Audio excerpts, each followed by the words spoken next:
The orange. The fruit's so popular, they named a colour after it. America glugs through 2.5 billion litres of the sweet juice every year. And most of it comes from Florida, where they harvest and squeeze over 30 billion oranges a year to keep the juice flowing. Florida, the Sunshine State, home of Disney World, Miami Vice, hanging chads, and oranges. Millions upon millions of oranges. In fact, orange trees outnumber people 3 to 1 in Florida, and they produce over 6 million tons of citrus fruit every year. And almost all of it ends up as breakfast orange juice. To grow oranges, what you need is good soil, large quantities of blissful Florida sunshine, and buckets and buckets of rain. Thanks to the sizzling sunshine and dismal downpour, Tom's able to grow 5 different varieties of oranges here. They do this because each variety ripens at different times of year, which means you can enjoy OJ all year round. But how do they know when an orange grove is ripe for harvesting? To guarantee that the juice will be liquid sunshine, the sugar-to-water content is analysed, yielding a measure known as the Brix. When it's at least 10% sugar, the oranges are ripe for the picking. But there's no substitute for the taste test. Can't beat that. Ready to make orange juice. The fruit might be tasty, but it's not going to make juice if it's left on a tree. They need to be picked, and with millions of oranges ripening at once, they need to be picked fast. If you want to get fruity in a hurry, you need one of these terrifying contraptions. Or as they like to call it here, the Oxbow 3220. This magnificent machine is what's known in the trade as a continuous canopy shaker. And this particular machine was designed by Tom Visser. The Oxbow can harvest an incredible 2 tons of oranges every minute. This performance comes at a price. A pair of these mechanical orange pickers will set you back $1 million. Just as well, Tom's got enough work to keep them busy, picking 2 million boxes of oranges, totaling 81,000 tons of fruit per year.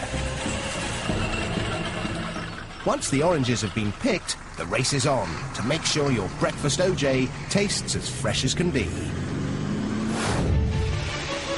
So the fruit is shipped out in these 400 horsepower transport trucks, 20,000 kilos at a time.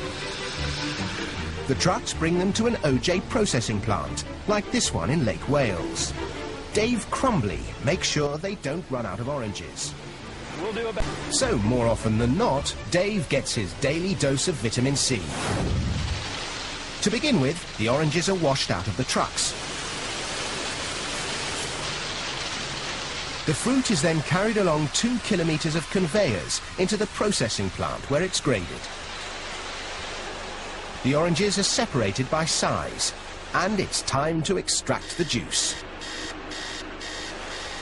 But these days you won't find gangs of sad-looking orange squeezers with sore wrists. This is orange juice squeezing on an industrial scale. This fearsome machine drops each orange into a ring of metal prongs, which squeeze out the juice before ejecting the pith and peel. From orange to OJ in the blink of an eye. Of course, when it comes to OJ, the world is divided into 2 great opposing camps. One likes it smooth, the other with bits. So a load of the pulp that has been carefully screened is added back into the juice to create the wholesome, authentic OJ with all the good stuff still in it.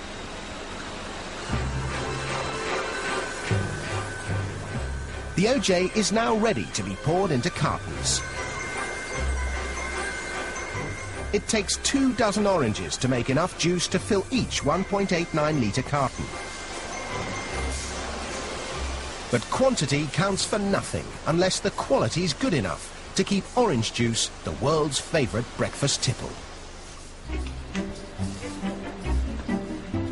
There are palates that can tell a Beaujolais from a Burgundy in an instant. and noses that can whiff a Chanel number 19 from 100 paces. Well, these guys do the same for OJ. An expert OJ taster can spot minute variations in taste, composition and acidity. There are 11 different measures of quality. Only when a batch of OJ ticks every box is it fit to be shipped. All that effort means this factory alone turns 3 billion oranges into over 250 million litres of juice every year, which makes delicious fresh OJ a luxury we can all enjoy.